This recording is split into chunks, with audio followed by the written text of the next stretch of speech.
Good morning po mga kababayan mo sir. This is Jam, the Filipino channel ang inyong pong lingkod. So today is July 27, 2026 at tayo ngayon ay pupunta dyan sa may Kai Garden Residences sa M. Vicente Street, Malamig, Mandaluyong at dadalhin po natin yan sa may Meralco Lopez Building, sa may Meralco Lopez Building, Ortigas sa Avenue Ugong, Pasig po yan. Okay, magbabalik po tayo mamaya unti po. Disclaimer lamang po, ang content po natin ay kalsada at hindi ang passenger. Kaya naman sakali man po na may marinig kayo mga pangalan ng lugar, pangalan ng tao, pangalan ng organization sa government o private man yan, ay wala pong kinalaman ng channel na ito at wala pong pinapatungkulan. Lahat po ng pinag-uusapan dito ay pawang dito lamang po yan sa loob at wala pong pinapatungkulan sa labas. Magbabalik po tayo mamayang unti po pag nakuha po natin sa disk.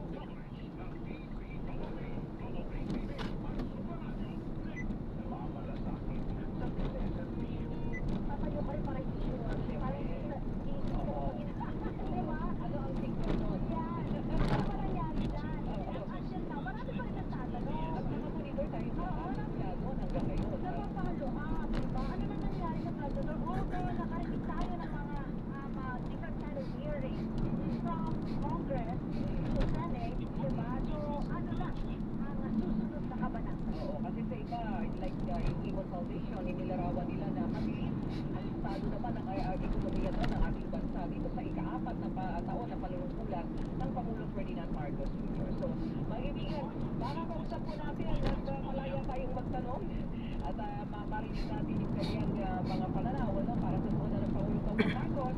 Isa pong napakagaling na political analyst and economist, President ng Starbase AR Institute, Mandibigan Professor Dindo Manhid.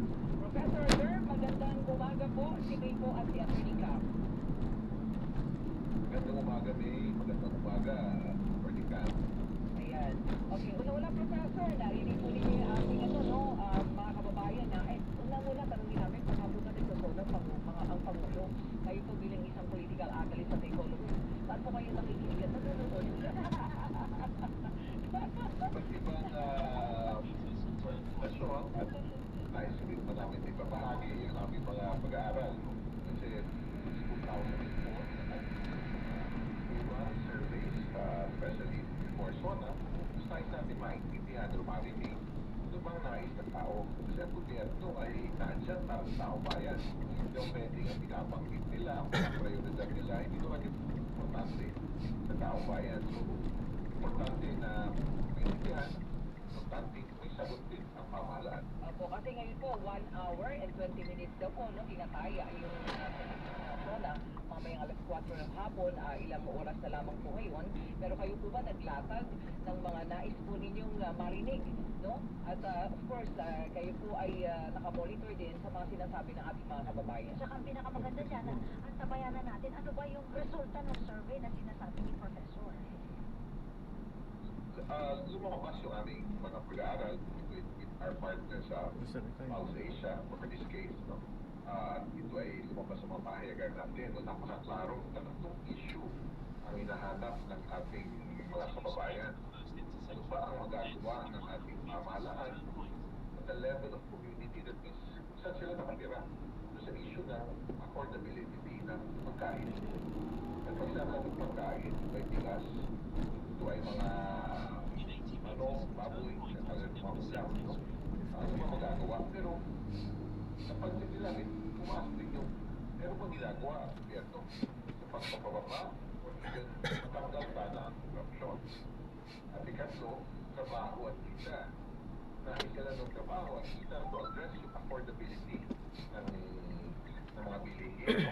Because they are not really asking for government to bring down the prices or if there's a way to bring down the prices, pero maganda rin kung may trabaho sila at may kita na makakapag-address dito mga problema ito na hinaharap na sa araw-araw.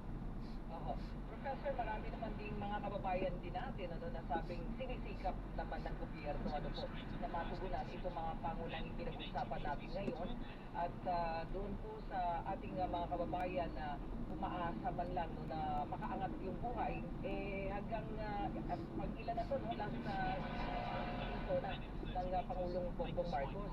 Sa palagay po ba ninyo, kakayanin pa ng ating gobyerno na matugunan itong mga nangyayari ngayong kahirapan? Hindi rin maganda ang resulta dun sa nagtitiwala pa tayo sa pumupuno ng ating Pangulo, lalo na rin yung satisfaction or performance rating ng Pangulo. So ang challenge sa ating Pangulo, second to the last zona ay maglatag ng programa at bigyan ng focus. Ano ba yung gusto ng taong bayan? At inuulit ko yan, paano ba natin mapapaabot magkaroon ng affordability ang pagkain sa ating bayan? Dalawa, ano ba? Pick up po. Ito ba? Yes. Case of evidences, no? Nakita natin yung sa Senado nagkaroon ng malalim na report hearing si Senator Lacson pero pinitigil lang nila na ilabas. So, kailangan tulitin at mag-build ng case laban dyan na ginagawa naman ng ombudsman pero parang pinukulangan sa pananaw ng taong bayan. Pangatlo nga, how do we encourage or create the environment the next 2 years of our president so they can end strong? Na may investment, may nagtatatag ng mga negosyo or lumalaki ang negosyo sa ating bayan para sa ekonomiya, ngunit dapat din nagkakaroon ng trabaho ang win-win. Mabawasan yung konsumo, solar. So naisip nila yung solar, pero ngayon ilaadlangan na naman ng gobyerno. Sabi nila, ika nga kasi may mga, alam ko yung kanilang thought, no? Siyempre kailangan pangalagaan, pero parang ang tingin ng kababayan natin, yung kanilang divert into solar, parang ang hirap na rin kasi kailangan ng maraming requirement. Anyway, kasama pa dyan, yung gas.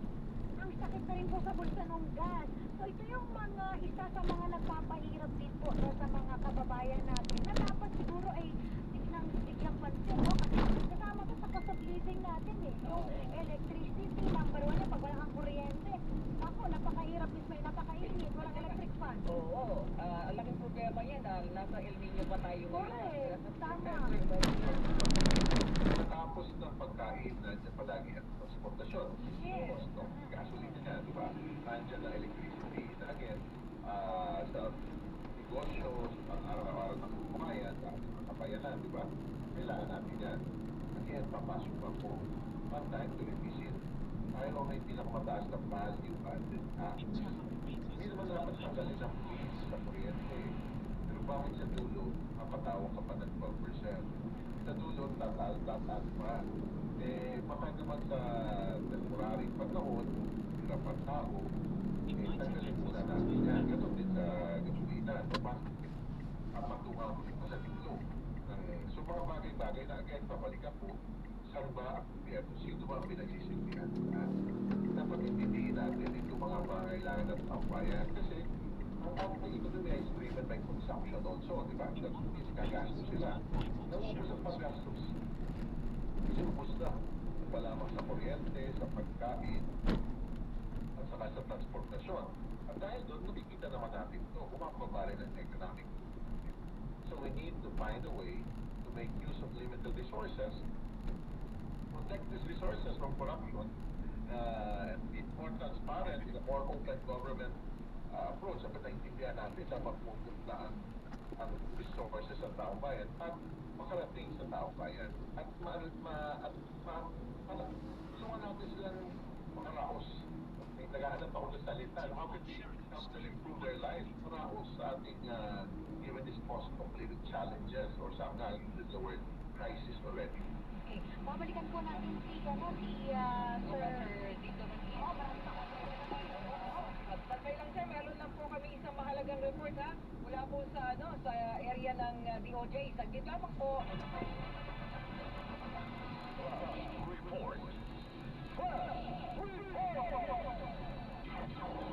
Mga kaibigan, ang tanggapan daw po ng Department of Justice binulabog ng pagsabog. Alamin natin ang detalye niyan mula kay RH19 na Nolasco Pinas.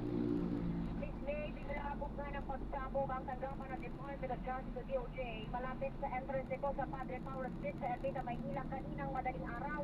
Ito ang kinumpirma ng DOJ sa inilabas na pahayag ng departamento ngayong araw. Ayon sa tanggapan, nangyari ang pagsabog ganap 17 ng madaling araw ngayong Lunes. Sa investigasyon, natuklasang isang improvised explosive device ang ginamit na pampasabog. Wala namang napaulat na nasaktan o nasawi sa insidente habang patuloy pa ang ginagawang investigasyon ng TNT Explosive with ordinance disposal sa insidente. Hindi pa rin matukoy kung sino ang responsable sa insidente o kung ano ang motibo sa ginawang pagpapasabog. Sa kasalukuyan mismo, mahigpit ang seguridad at bantay sarado ng mga pulis at security personnel ang labas at loob ng DOJ. Paalala naman ng mga otoridad sa publiko na magtutungo dito sa DOJ at maging ang mga empleyado nito na maging mapagmatyan at agarang ibulag sa mga otoridad ang mga kahina-hinalang tao o bagay na makikita. Sa ngayon, suspendido na ang pasok ng mga empleyado ng Department of Justice at unti-unti na silang nagsisiuwian ngayong araw ng Lunes, ngayong alas 11 ng Lunes. Yan ang update mula dito sa Department of Justice. Tina, isa lang. Anong oras nangyari yung pagsabog? Anong oras? 12:17 ng madaling araw, ngayon lamang yung kinumpirma at inanunsyo ng Department of Justice at ngayon lamang din sinuspinde yung pasok ng mga empleyado at ngayon pa lamang din sila nag-uuwian matapos yung kumpirmahin ng DOJ itong nangyaring pagpapasabog. Hindi ba masyadong late yung suspension ng pasok? Eh kung kaninang alas 12 pa ng madaling araw yan?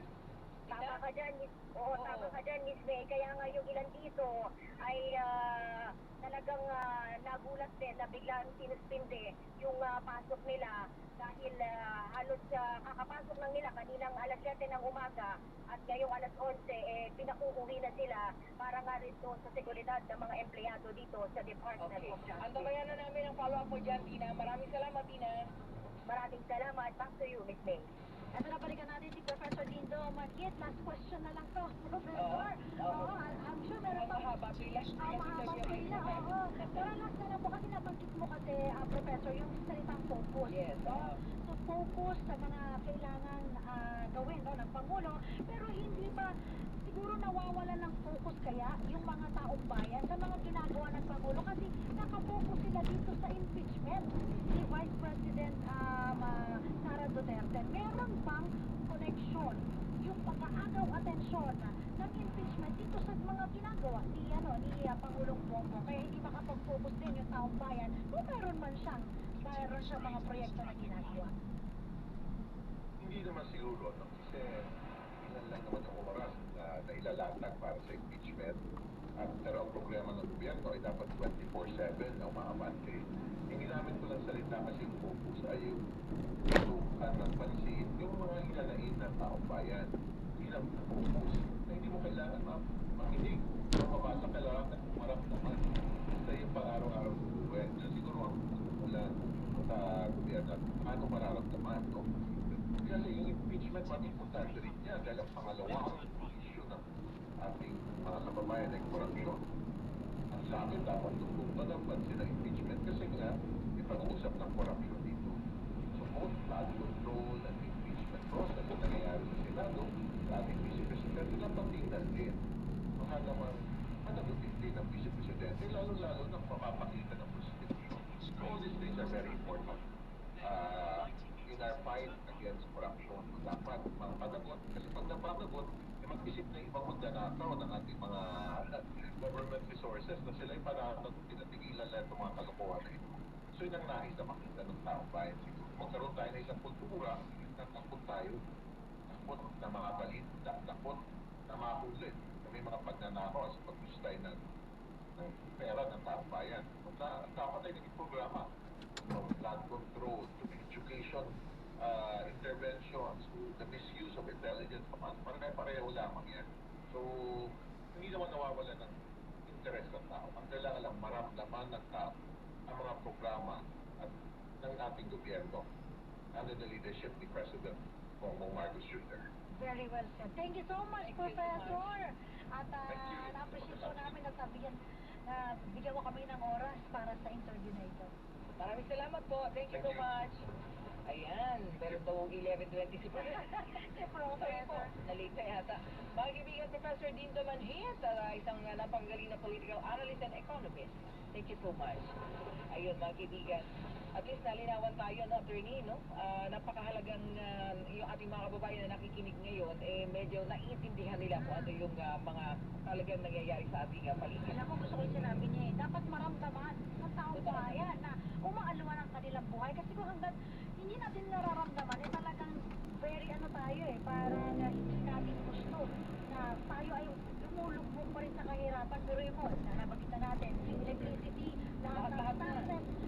Pag nakita mo yung bill mo, ang daming mga Pero charges. nasa to ba? Oo. Ang bill ng kuryente mo. Nashock talaga ako ng double, Pareho tayo, triple. Triple talaga, sabi ko, totoo ba? Pero mo yung ano mo na ilalaan mo sa Budget mo. pagkain. Actually, nag-budget ka, di ba? Diba? Nag-budget tayo every month. Wala. Kaltas ka ngayon dun sa mga, ano, no?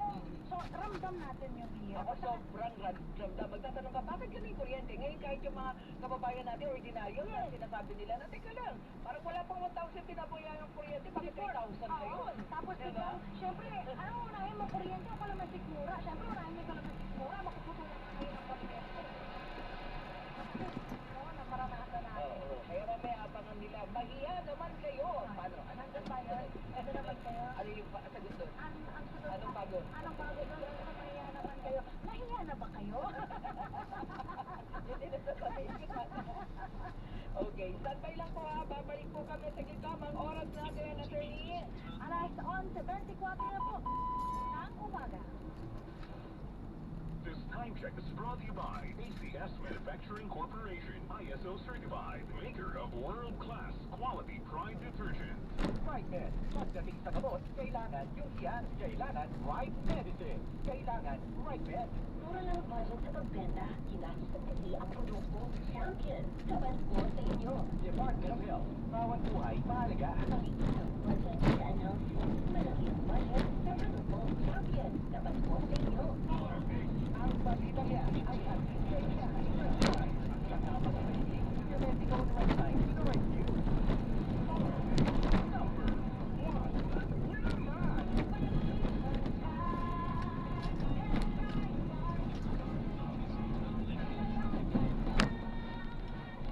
Right Bar Blue with powerful stain-away enzymes. Malupit matanggal ng lumit mancha, pero di masakit sa kamay.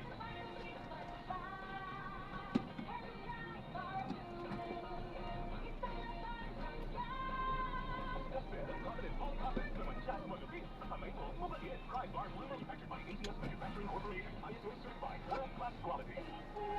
Healthy Minute, Fact or Fake. Brought to you by MX3. May mga tao, Dok, na matagal ng pre-hypertensive o kaya talagang nandun na sila sa lumabas na sa borderline, hypertensive na talaga. Pinayuhan na magamot. Kaso, Dok, ayaw nila o kaya for a time, tapos nung medyo umokay, tinigil na ang maintenance. Okay lang ba yun? Actually, ang binabanggit mo ganyan, yung mga taong 130 over 80, na umakyat na ng 140 over 90, and then above. May mga tao nga, medyo mayabang, sabi nila, 170 over 100, kinakaya ko yan, hindi ko iniinom ang aking gamot. Maaaring may danger doon.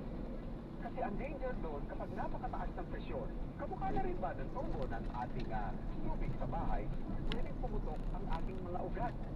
So, pinapayo ko na habang mataas ang kanilang blood pressure, continue with their medication, pagpapakonsulta sa kanilang doktor, at isabay ang pag-inom ng suplemento.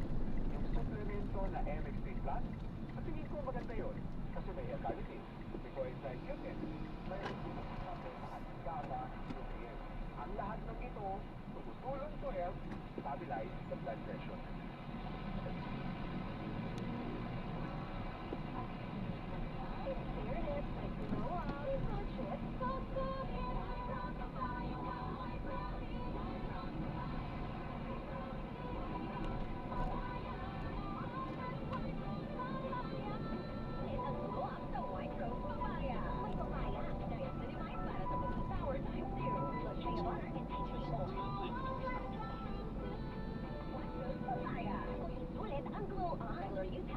May vary. One Rose Papaya, manufactured by ACN ISO certified world-class quality. Tayong mga lalaki, tayong araw-araw, ay sagad na, lahat kinabaya. Sila lang may bagong Relicon, ang Strongman's Multivitamin. May 5 times more Yung ganyan, no? muscle Sa ano po, no? formulation. Relicon, tulong para magsagdag ang lakas mo with proper diet and exercise. Unit of quality yan. Multivitamins, minerals, amino acids, is the generic name of Relicon. This is percent consult your doctor.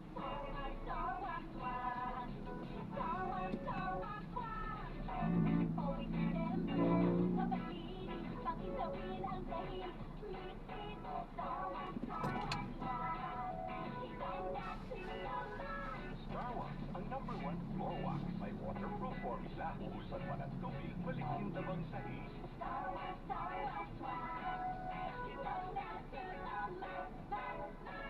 Detox Floor Wax, manufactured by ACS Manufacturing Corporation, ISO certified, world-class quality. Sa panahon ngayon, ikaw ay sigurado, ikaw ay protektado, ang pamilya ay i-shield mo. Laban sa pamilya, i-shield mo. Laban ng matibay, i-shield mo.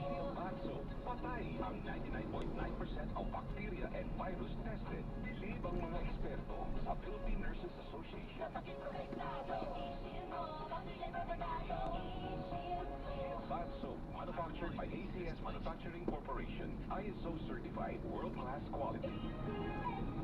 Zero, Officer Agent. Puyat at stress ang kalaban ko araw-araw. Bumagsak ang katawan ko ang mahirap na katabi. Pero, sa healthy diet, exercise at Santon Plus Coffee Mix na may natural and energy booster, I feel healthy every day. Santon Plus Coffee Mix, mabibili sa matamatika mula sa number 1 Smart Dishwashing Mix. Galing mo, Smart Dishwashing Face ko. Dito ulang naman si Roxanne. Galing for everyday. Ganyan pag Smart ang dishwashing face. May double tanggaling formula. Tanggal-galing ang sebo at bacteria. Para walang mahilig sa dati kamero at plastic ang pamatuta. Galing mo, Smart Dishwashing Face. Heavy duty linis, tawag pahis. Smart Dishwashing Mix, manufactured by ACS Manufacturing Corporation, ISO certified, world-class quality. Ito na po yung hinirap kong pera, tulad ng pension na pagkasunduan. Sana lahat ng manonood ang kaya mo. Tungkol sa usapan at mayroon isang salita. Ganyan ang Pinoy. Ang Pilipino, pinakatagkat. Isang paalala mula sa Evans Street, naniniwalang mabuti ang Pinoy. Tatapatin namin kayo. Sa panahon ngayon, kahit kami sa champion, kailangan magtipid. Kaya wala muna kaming TV commercial. Sa radyo kasi pinakamura. Ang natipid namin, napunta sa pagpapagaling ng mga champion products. And na-drop na natin. Maraming salamat po sa panonood. Hanggang sa muli, ingat. God bless po.